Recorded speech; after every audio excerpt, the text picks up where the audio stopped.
Selamat pagi, selamat ketemu lagi dengan saya, dosen yang cukup mengesalkan bagi Anda ini dalam mata kuliah strategi dan kebijakan bisnis ini, di mana materi kali ini kita akan membahas tentang globalisasi dan strategi bisnis kan gitu. Ini merupakan lanjutan dari kemarin tentang digital.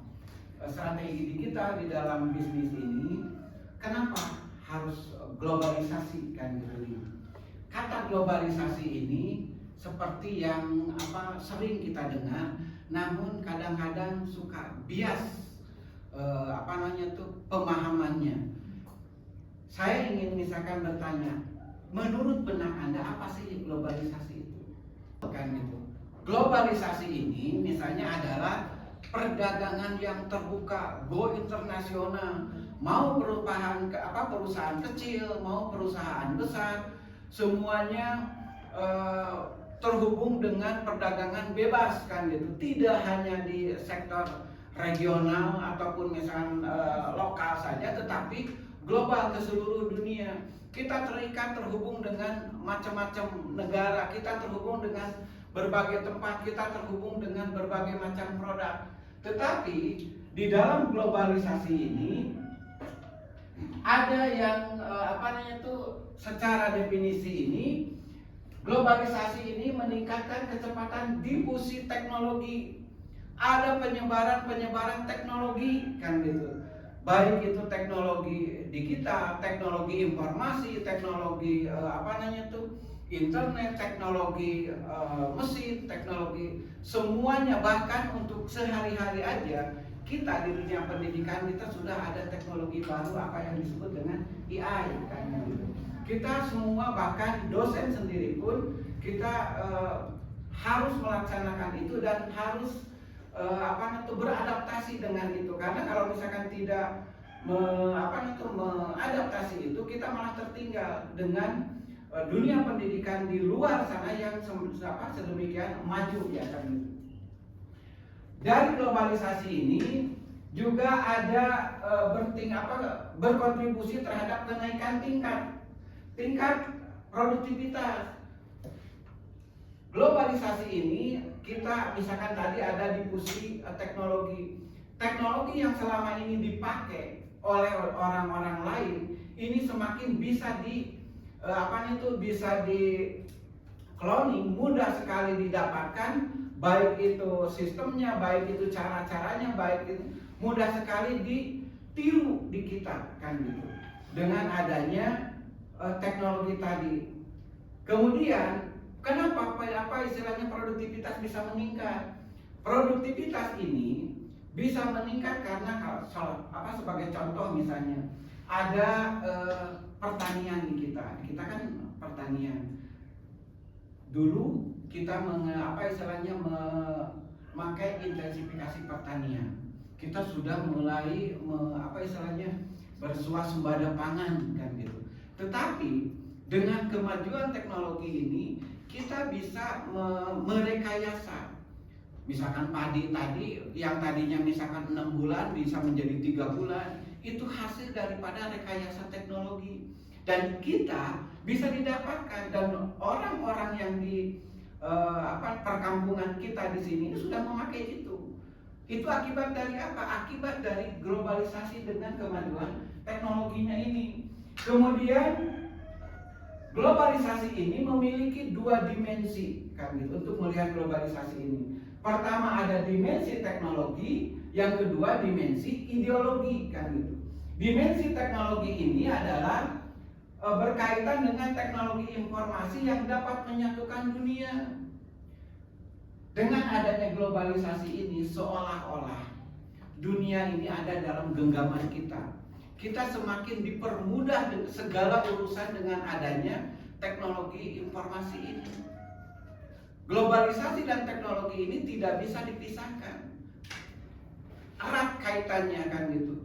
Dengan adanya teknologi ini, teknologi informasi yang maksudnya yang saya itu adalah kita bisa menyatukan dunia.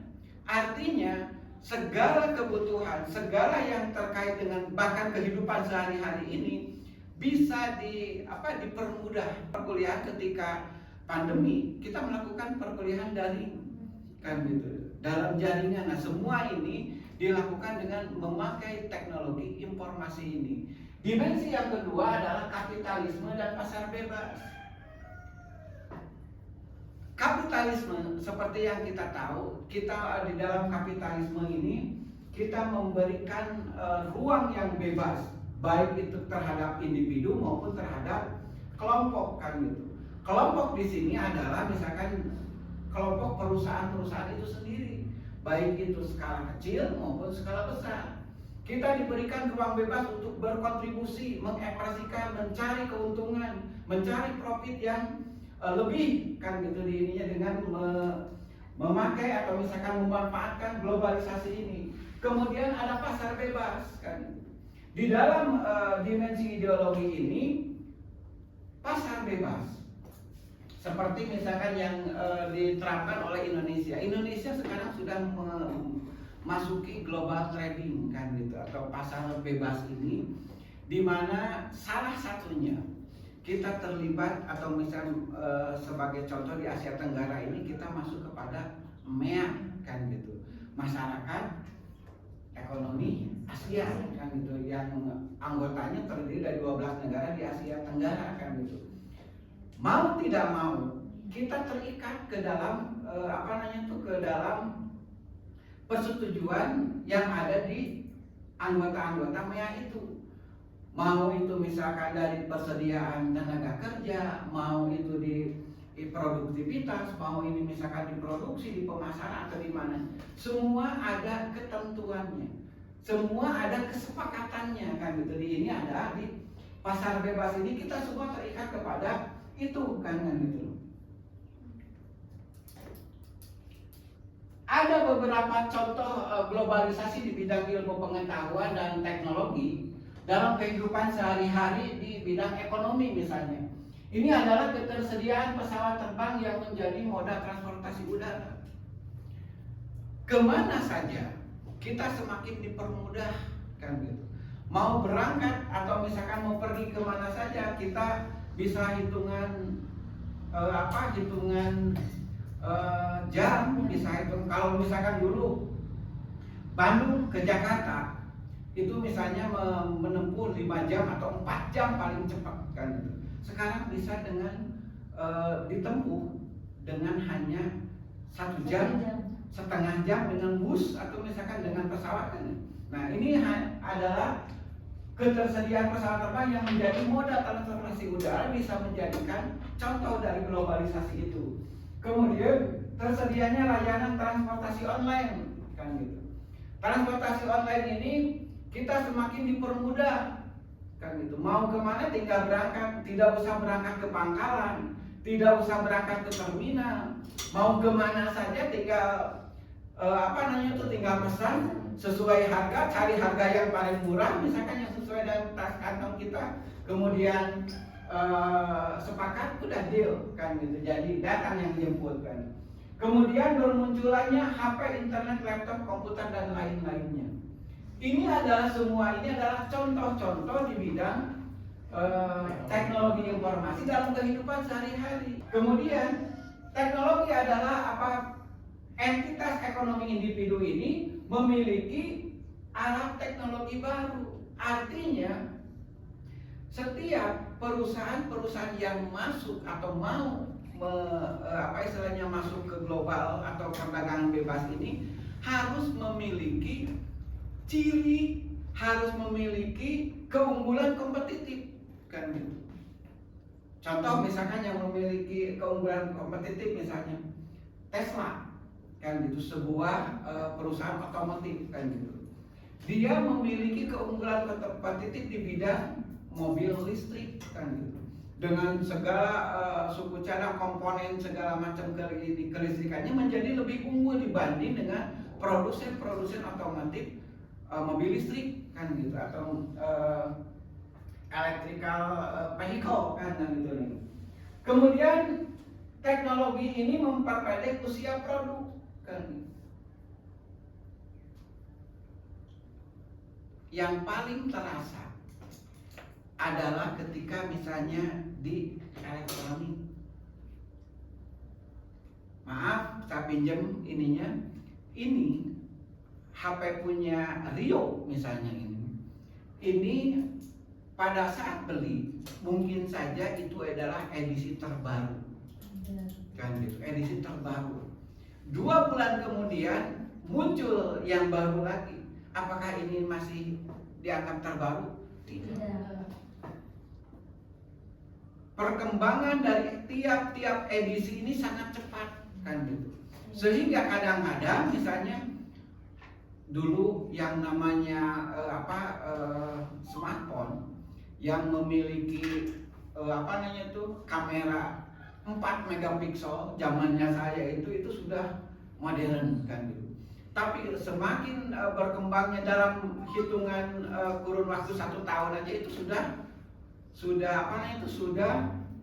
ada luasa. Yang lain sudah misalkan 50 megapiksel, kan gitu, ininya sudah.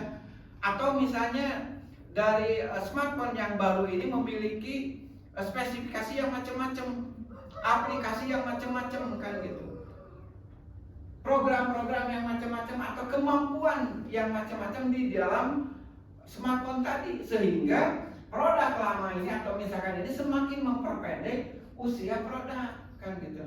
Kemudian teknologi ubah saluran distribusi yang tadinya cukup dengan ingkik, tahu ingkik, cukup dengan ini sekarang kan bisa melalui pengantaran logistik, kan gitu. Tidak usah dengan ini akan menjadi mengefisienkan biaya daripada kita misalnya harus mengeluarkan. Kalau misalkan contoh ketika di kantor perusahaan harus melakukan berkas ke anak cabang ke ininya, misalkan Anda melakukan sendiri dulu dengan berbagai dokumen kertas. Sekarang kan ada paperless, kan gitu. Tidak usah 5 menit sudah sampai ke Bandung, 5 menit sudah nyampe ke Jakarta berita tersebut, laporan tersebut, kan gitu, dari anak perusahaan atau misalkan dari. Nah, ini adalah mengubah saluran distribusi, termasuk produk yang kita keluarkan atau yang perusahaan keluarkan. Kelebihan globalisasi ini adalah membangun struktur ekonomi dan sosial negara yang ekonominya atau negara yang termasuk negara yang berkembang. Kenapa? Mereka bisa terbantu dengan adanya globalisasi.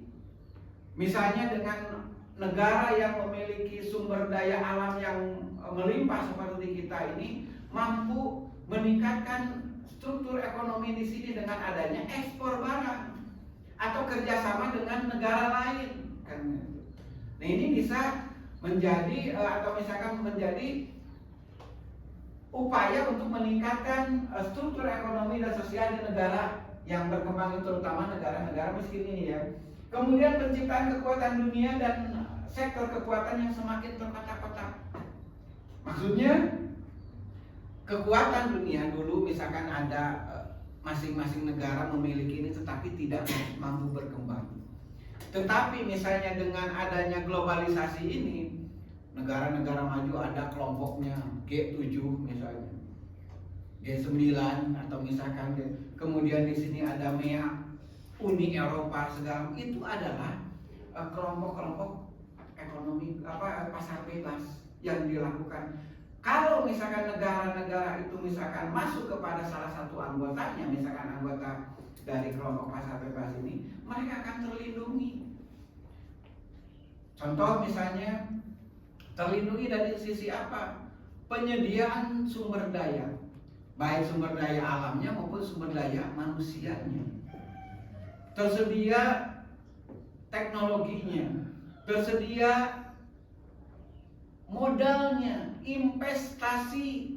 Yang kita, kenapa Indonesia ini misalkan merapat ke negara-negara besar, masuk ke G7, misalkan masuk ke mana? Untuk apa? Untuk mendapatkan investasi, karena memang negara kita ini kurang di dalam segi permodalan. membantu perusahaan-perusahaan kecil, perusahaan-perusahaan besar di negara kita ini. Kemudian belajar tentang berbagai budaya baru yang menarik satu sama lain. Globalisasi ini, apa istilahnya, kelebihan dari globalisasi ini adalah adanya bauran budaya. Salah satu contoh di perusahaan kita, banyak atau ada yang menerapkan budaya Jepang dalam etos kerjanya. Kita lihat di kantor, tidak di tiap kantor sih, ada di beberapa kantor ketika ini ada yang tulisan moto-moto yang dari Jepang gitu, kan gitu. Ini adalah bauran budaya, ada akulturasi budaya, kan gitu. Tentunya budaya yang positif, budaya yang mampu meningkatkan etos kerja sehingga menghasilkan produksi yang banyak, baik itu barang ataupun jasa, kan gitu. Kemudian misalnya ada penindasan ekonomi, kan gitu. Negara miskin, perusahaan-perusahaan yang kecil ataupun besar yang tidak siap atau tidak siap beradaptasi dengan globalisasi ini akan tertindas, akan tergerus, kan gitu, oleh mereka yang memiliki kekuatan yang besar di bidang ekonomi ini. Kemudian bahaya kehilangan pekerjaan. Kira-kira bahaya kehilangan pekerjaan ini seperti apa?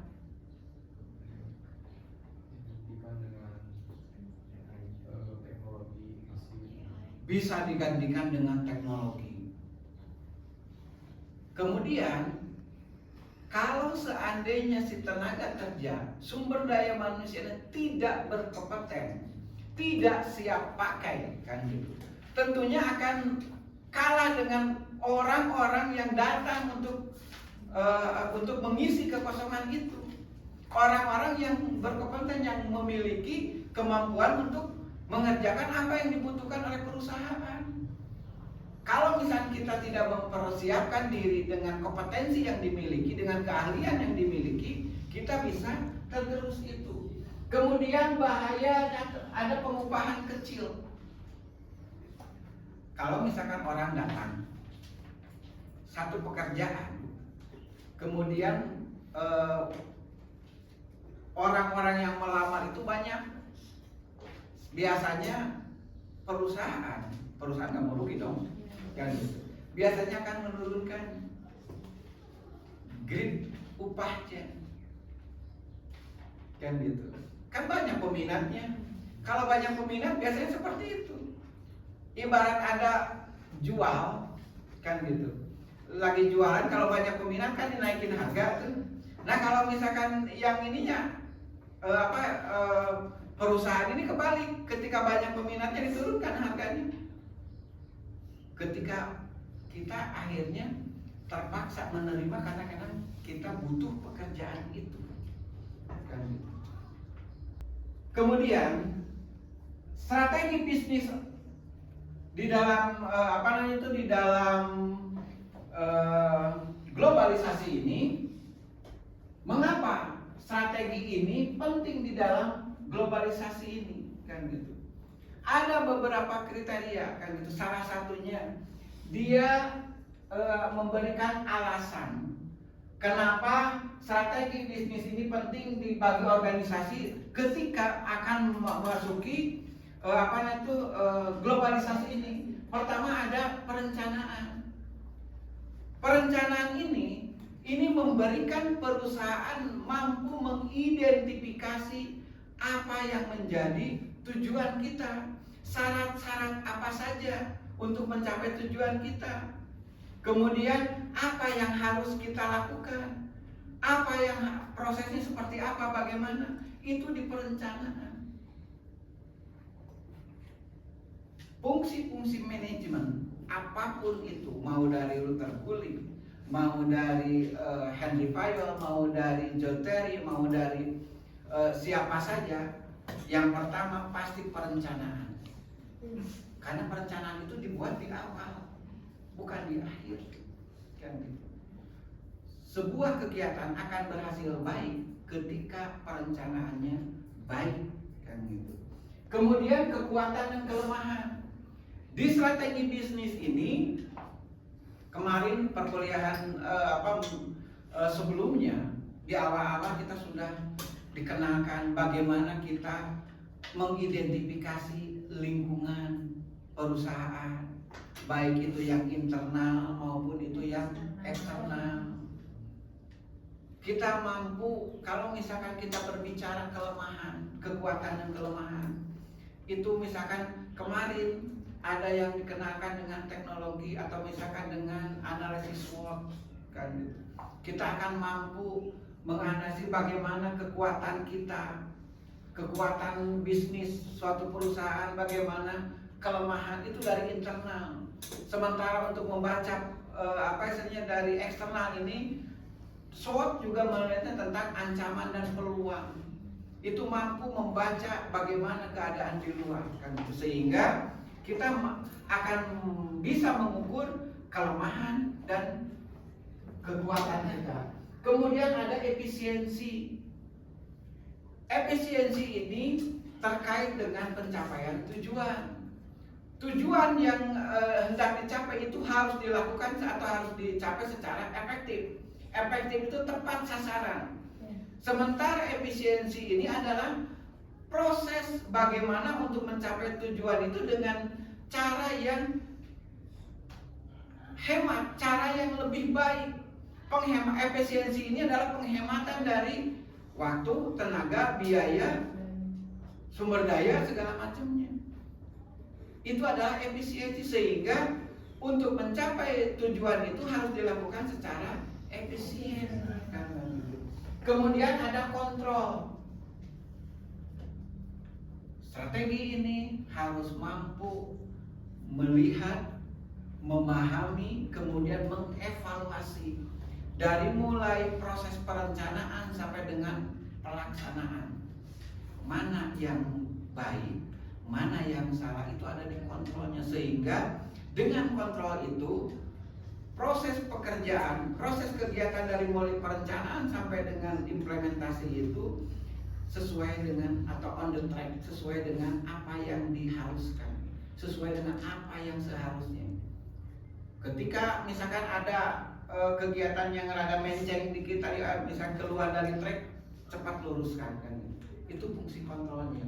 Kemudian bisnis strategi terakhir adalah harus memiliki keunggulan kompetitif.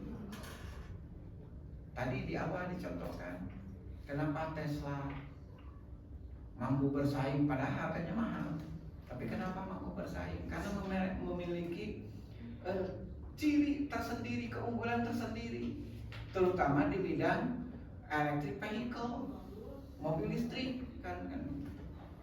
Ini berbeda dengan yang lain-lainnya. Biasanya kalau memang merasa nyaman, konsumen merasa nyaman, mahal pun pasti dibeli, kan gitu. Nah itu ya, kalau misalkan tidak nyaman ya tidak istilahnya, walaupun murah kan gitu, walaupun tidak serak dengan hati, walaupun murah ya udah tinggalin aja kan gitu. Kemudian ada di dalam komponen tadi mendukung strategi bisnis tadi. Komponen strategi bisnis ini kan sudah ada, yang pertama visi dan tujuan bisnis. Kemudian ada nilai inti kan gitu, ada analisis SWOT, taktik, rencana alokasi sumber daya, pengukuran. Semua ini sudah ini oleh perkuliahan sebelumnya ya. Kemudian manfaat strategi bisnis juga sebagai pedoman membangun bisnis, mengatur tingkat keberhasilan, itu sudah. Juga model strategi bisnis juga ada. Oke, perkuliahan sampai di sini ada pertanyaan nggak? Ya. Baik Pak, izin bertanya. Jadi gini Pak, setelah Bapak menyampaikan materi, ada sesuatu yang saya merasa bingung. Begini Pak, jadi kan tidak semua perusahaan memiliki kesiapan secara kompetitif dalam menghadapi persaingan global. Nah, jadi Pak, kira-kira apa saja yang menjadi hambatan krusial sebuah perusahaan untuk dapat bersaing di bisnis secara global? Oke, rata-rata perusahaan ini ketika masuk ke dunia global, ke globalisasi ini, biasanya pertama ada perbedaan mata uang. perbedaan mata uang ini bisa menjadi penghalang kan gitu, sehingga misalkan salah satu contoh kasus di Eropa kan gitu, untuk mempermudah globalisasi di daerah-daerah di negara-negara Eropa ini, mereka menyatukan satu mata uang yaitu euro kan gitu. Misalkan sehingga pembelian, pertukaran baik itu dari sumber daya atau misalkan pembayaran terhadap ini semua dilakukan dengan mata uang yang sama kan gitu. Yang kedua, regulasi tiap-tiap negara itu berbeda-beda. Salah satu contoh misalkan sekarang Cina dengan Amerika itu dulunya rekan bisnis, tapi ketika misalkan satu negara ini menerapkan regulasi pajak berbeda yang dinilai memberatkan, akhirnya kan perang tarif pajak tuh kan gitu.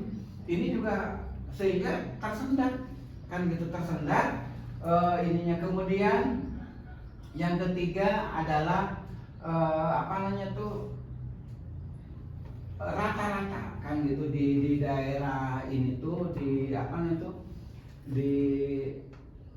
keinginan tiap-tiap daerah hambatan ini.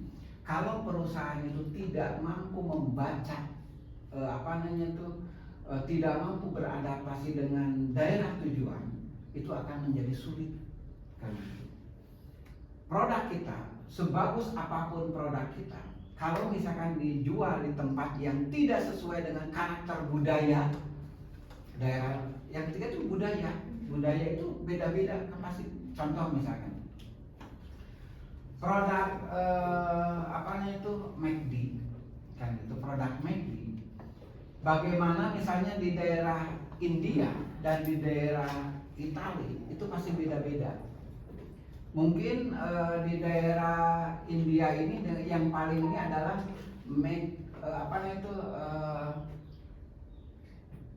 sementara di Italia itu Mac Spaghetti kan gitu. Sementara di India ini, nah itu adalah disesuaikan dengan budaya yang ada di daerah asal itu. Pertama mata uang, yang kedua regulasi dari ini, yang ketiga adalah budaya. Itu juga yang menjadi hambatan terbesar atau hambatan yang sering di dalam globalisasi itu kan gitu.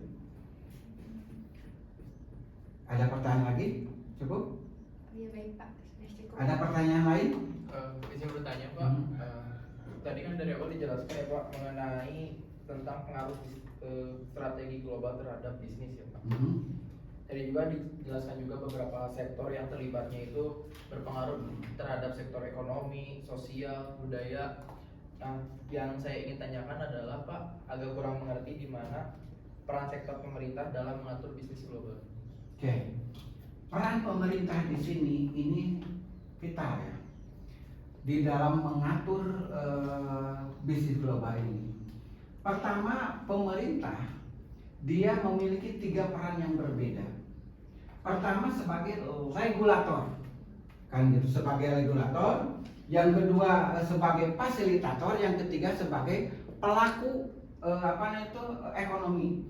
Sebagai regulator, dia mengeluarkan kebijakan-kebijakan di dalam rangka istilahnya membantu perusahaan-perusahaan yang ada di daerahnya untuk mampu bersaing. Contoh misalnya dengan regulasi pajak, penerapan pajak. Kemudian sebagai fasilitator negara mempermudah perusahaan-perusahaan kecil ataupun yang besar yang ada di negaranya untuk mampu bersaing. Dimudahkan segalanya, misalnya perizinan, mempermudah urusan perizinan. Yang tadinya ada beberapa tempat jadi satu tempat, satu pintu, misalkan satu atap kan gitu. Ini sebagai fasilitator. Sebagai pelaku ekonomi, pemerintah juga memiliki misalnya pertama BUMN. Pemerintah ini sebagai pelaku perusahaan-perusahaan ini mereka ikut berbisnis juga, pendapatan negara dan pengeluaran negara kan itu juga sebagai pelaku ekonomi kan gitu. Sehingga perputaran uang yang ada di daerahnya ini atau misalkan ada di tempat-tempat tersebut ini mampu stabil kan itu ya. Jadi tidak fungsi peran pemerintah ini sebagai regulator, sebagai fasilitator dan sebagai pelaku ekonomi kan gitu. Oke?